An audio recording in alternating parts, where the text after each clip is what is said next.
ఏంటో కొత్తగా ఉంది నాకు ఫస్ట్ టైం.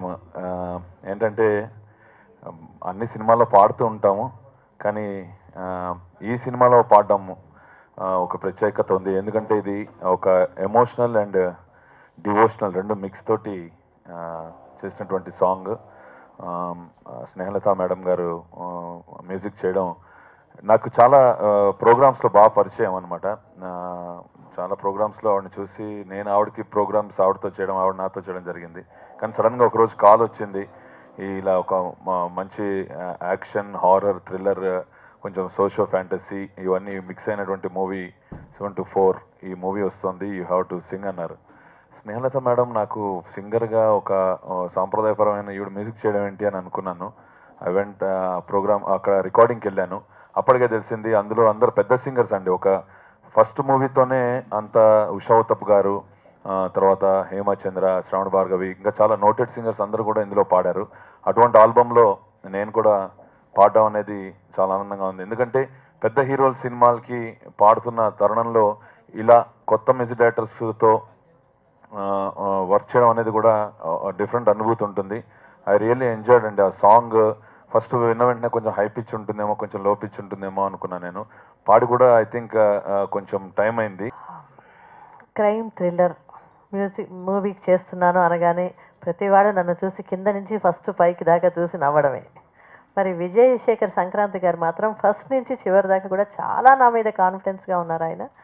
మరి వారిని కూడా అడిగాను, మీరు ఎందుకు ఇలాంటి సినిమా నన్ను చేయమని అంటున్నారంటే, లేదు నాకు మీ మీద కాన్ఫిడెన్స్ ఉంది, మీకు బాగా అనుభవం ఉంది, కొన్నేళ్ల నుంచి చాలా ఆల్బమ్స్ వాటికి చేశారు, నేను మీకు ఎలా కావాలో ఐడియాస్ చెప్పి నేను మీ దగ్గర నుంచి వర్క్ తీసుకోవడం నాకు తెలుసు అని వారు ఎంతో కాన్ఫిడెంట్గా అబ్బాయి ఎప్పుడు కూడా మా స్టూడియోకి వచ్చి ప్రతి పాట వినడం, ఓకే అనడం, మంచి ఫ్రీడమ్ కూడా ఇచ్చారు నాకు. లిరికిస్ట్ కూడా మీకు ఎవరు మీ మాట విని చక్కగా రాస్తారో వారినే పెట్టుకోండి అని అన్నారు. అలాగే ముఖ్యంగా స్త్రీలని ఎక్కువ మందిని వీరి సినిమాల్లో ఎక్కువ ఎంకరేజ్ చేశారు. లిరికిస్ట్ కూడా వందన ద్విభాషం గారు. 7-4 మూవీ గురించి మీకు చాలా వరకు ఇన్ఫర్మేషన్ అందింది. ఇది యాక్చువల్గా రాత్రి 7 గంటలకు ప్రారంభమై తెల్లవారుజాము 4 గంటలతో ఎండ్ అయ్యే చక్కటి కాన్సెప్ట్. నాకు తెలిసి ఇంతవరకు ఈ సబ్జెక్టు లాంటి సినిమాలు రాలేదని అనుకుంటున్నాను. విజయ్ శేఖర్ సంక్రాంతి గారికి ఇది ఒక మంచి సక్సెస్ తీసుకురావాలని కోరుకుంటున్నాను. ముఖ్యంగా నేను ఇందులో ఈ ఆడియో రిలీజ్ సందర్భంగా నేను థ్యాంక్స్ చెప్పుకోవాల్సిన మొట్టమొదటి వ్యక్తి స్నేహలత మురళి గారు. ఆవిడ మ్యూజిక్ డైరెక్టర్గా ఆవిడకి ఆఫర్ వచ్చిన మరుక్షణం ఆవిడ శేఖర్ గారి ముందు నా పేరు పెట్టారు. ఒక లేడీ లిరిసిస్ట్ కావాలి అన్నప్పుడు ఇంతవరకు నాకు తెలిసి సినీ ఫీల్డ్లో లేడీ లిరిసిస్ట్ తక్కువగా ఉండుండొచ్చు, మేబీ ఉన్నారో లేదో కూడా నాకు తెలియదు. ప్రజలకి, మీడియా సభ్యులందరికీ మీ నాగేందర్ శుభాకాంక్షలు, శుభాభినందనలు తెలియజేసుకుంటూ, మరియు ఈ రోజుల్లో జనాల్ని ఉర్రూతలగిస్తున్న సింగర్ సింహ గారు ఇంకా నెంబర్ 1 పొజిషన్లో ఉన్నారు. మరి అలాంటి సింగర్ పాట పాడాడంటే అది ఏ రేంజ్లో ఉంటుందో, ఎలా ఉంటుందో స్పెషల్గా డిజైన్ చేసిన మా స్నేహలత మురళి మేడంకి తెలుసు, ఆ పాట రాసిన నాకు తెలుసు, పాడిన తనకి తెలుసు, మరియు వినబోతున్న మీ అందరికీ తెలుసు. అది ఎంత ఉర్రూతలగించే పాట, చాలా బాగుంది, చాలా చాలా బాగుంది. మరియు ఇంత చక్కటి అవకాశం ఇచ్చిన స్నేహలత మురళి గారికి మరియు దర్శకులు విజయ్ శేఖర్ సంక్రాంతి గారికి ప్రత్యేకంగా మా ధన్యవాదాలు. ఒక సంస్థ ఇది, ఆ సంస్థ మళ్ళీ మన ముందుకు 7-4 అనే సినిమాతో మళ్ళీ 2016లో మన ముందుకు వస్తుంది. దాని గురించి మాట్లాడుతూ నాకెందుకు ఇందాక నుంచి వీళ్ళందరూ మాట్లాడుతున్నప్పుడు ఒక విషయం తడుతుందండి మనసులో. చిన్న సినిమా అంటున్నారు, నాకేమో అలా అనిపించటం లేదు. దయచేసి సినిమా బడ్జెట్ పరంగా సినిమాని, ఎందుకంటే నేను ప్రొడక్షన్ వైపు నుంచి మాట్లాడుతున్నాను, ప్రొడక్షన్ క్రియేటివ్ సైడ్ నుంచి మాట్లాడట్లేదు, ప్రొడక్షన్ వైపు నుంచి నేను మాట్లాడుతున్నాను. ప్రొడక్షన్ వైపు నుంచి మాట్లాడినప్పుడు ఖచ్చితంగా బడ్జెట్ని దృష్టిలో ఉంచుకుని ఒక సినిమాని చిన్న సినిమా అనే ఒక సాంప్రదాయం తెలుగు చలనచిత్ర చరిత్రలో కానీ లేదా భారతీయ చలనచిత్ర చరిత్రలో కానీ ఉండడం గమనార్హం. అది కొట్టివేయబడిన మాట కాదు, ఒప్పుకోవాల్సిన విషయమే. కానీ ఈ చిత్రంలో మనం కొన్ని విషయాలు గమనించడం జరిగింది. ఏంటంటే, ఒకటి, సింహ గారు లాంటి ఒక గాయకుడు,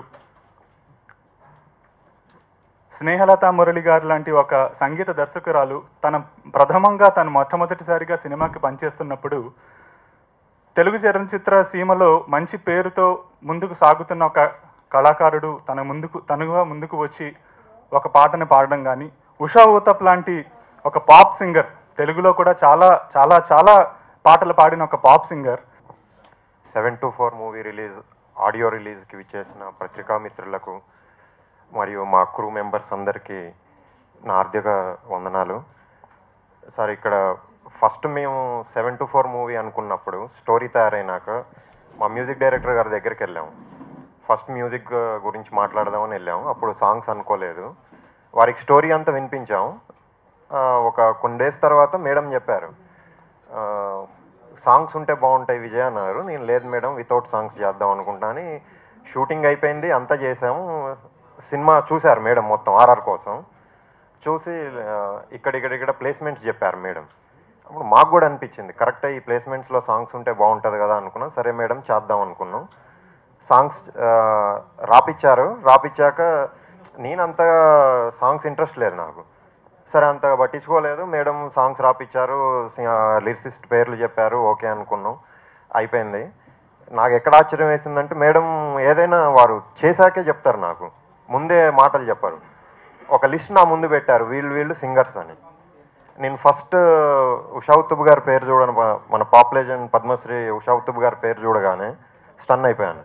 అదేంటి మేడం ఈ సాంగ్ వీరు పాడతారా అసలు మనకి అని అంటే, నేను మాట్లాడాను, అయిపోయింది, మొత్తం మాట్లాడటం అయిపోయింది, వారికి లిరిక్ పంపించడమే, అందుకే మీకు చెప్తున్నా అన్నారు.